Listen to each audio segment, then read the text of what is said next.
A Peoria woman says she is left with an emotional and financial burden more than 1 year after being accused of abusing her newborn daughter. Tonight, she walks me through the trauma for something that she says she never did in the fight for innocence. Her favorite surprise, not knowing she was expecting her second child until she was 5 months pregnant, Morgan Carlton welcomed her daughter Blake on June 15th, 2019. Just beautiful. Like, we fell in instant love with her. But it wasn't the pregnancy that would be the biggest surprise, but the accusations coming just weeks later. Morgan's nightmare started when Blake was just shy of 3 weeks old. Like many newborns, Blake was experiencing constipation, so she was taken to the hospital. There, Morgan says the resident started doing maneuvers with Blake's legs to help with bowel movement. And we felt like she was being rough, but we didn't say anything just because, I mean, we're like, well, she knows what she's doing, like, just, you know. Morgan says they went to her mom's house after, where Blake seemed comfortable and was able to fill her diaper. This was just in time for her regular newborn appointment the following day. So when we get to the doctor, I notice when I'm undressing her that her leg is swollen. Both Morgan and the doctor noticed swelling, but no bruising on Blake's leg. X-rays were ordered to see what was going on.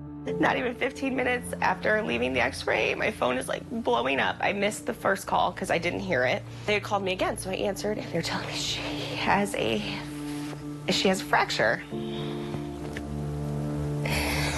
So I lose it. My sister, I just start bawling because this doesn't make any sense. Like, where? Morgan immediately took Blake to the Children's Hospital of Illinois. She's explaining more to us, saying that this type of fracture is suspicious for non-accidental trauma. We hear a knock on the door, and then come 2 officers, and DCFS had been hotlined. That night in the hospital, Morgan learned that her 2 daughters could no longer be in her care alone, and the girls have to stay at their grandma's house. I mean, I had to do it because I didn't want someone else to do it. But it was hard. It was hard because I felt like I was taking it away from my daughter. Morgan is now being accused of abusing her 3-week-old baby girl after the child abuse pediatrician, Dr. Channing Petrak, diagnosed Blake with a bucket handle fracture at her ankle that was considered non-accidental. In the days following, CT and MRI scans were ordered. Morgan says this would show if someone shook Blake or caused other injuries. Both came back normal.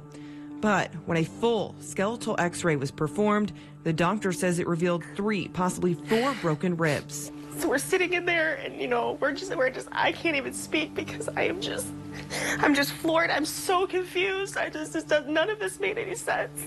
The question remained for months as Morgan followed the safety plan from DCFS, hired an attorney, and started to reach for more opinions on her daughter's case. Her lawyer was granted Blake's medical records and x-rays after several attempts. Morgan had those documents sent to a radiologist in Springfield that specializes in cases like these, Dr. David Ayub. He said, "This is absolutely not what you have been accused of. This is not a bucket handle fracture." He said, "You need to sue for malpractice," is what he told me. Dr. Ayub had different explanations, saying Blake had slight rickets in her ribs and her skull, which is likely why it looked like she had fractured ribs.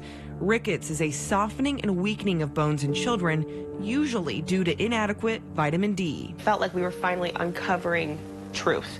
Dr. Ayub then sent the records to Dr. Christopher Sullivan at the University of Chicago Medicine, a pediatric orthopedic surgeon who echoed his findings. Rib fractures turned out not to be real fractures based on the fact that there was no evidence of healing of the fractures on x-rays that were taken later. However, the ankle did show signs of healing, but Dr. Sullivan doesn't think it's because of a non-accidental injury. It's not uncommon to see babies that are deficient or low in their vitamin D levels that end up having a fracture that occurs because their bones are weaker than normal and are misinterpreted as fractures. Blake's vitamin D levels were considered insufficient at 21 units. 30 is considered normal. In this letter to the state, Dr. Sullivan wrote that the growth plate in infants is the weakest part of the bone, and this type of injury happens when the ankle joint is bent or moved beyond range of motion. He says this would require external force, but these forces could be as simple as a change of clothes or other normal handling. A problem with vitamin D levels being adequate will cause bone to not grow normally. Dr. Sullivan doesn't think it's a coincidence that Blake's injury happened after constipation maneuvers at the emergency department. He says this is one possible cause for the injury. This letter by Dr. Sullivan was dated December 2nd, 2019. And by January 21st, 2020, Morgan was allowed unsupervised visitation with her kids. On February 18th, Morgan was granted guardianship of her 2 daughters again. And finally, after 394 days of being accused of child abuse, DCFS voluntarily unfounded her case. On August 5th, 2020, Morgan was free of accusations. Happiest day of my life, besides the day they were born. I think I yelled at the top of my lungs at Menards, like, oh my God, thank you, God. But even with that relief, the emotional trauma and financial burden stays with Morgan. She says it cost her $12,500 to prove she didn't hurt her newborn daughter. I would never put a dollar sign on what I would ever do to take care of them, ever in a million years.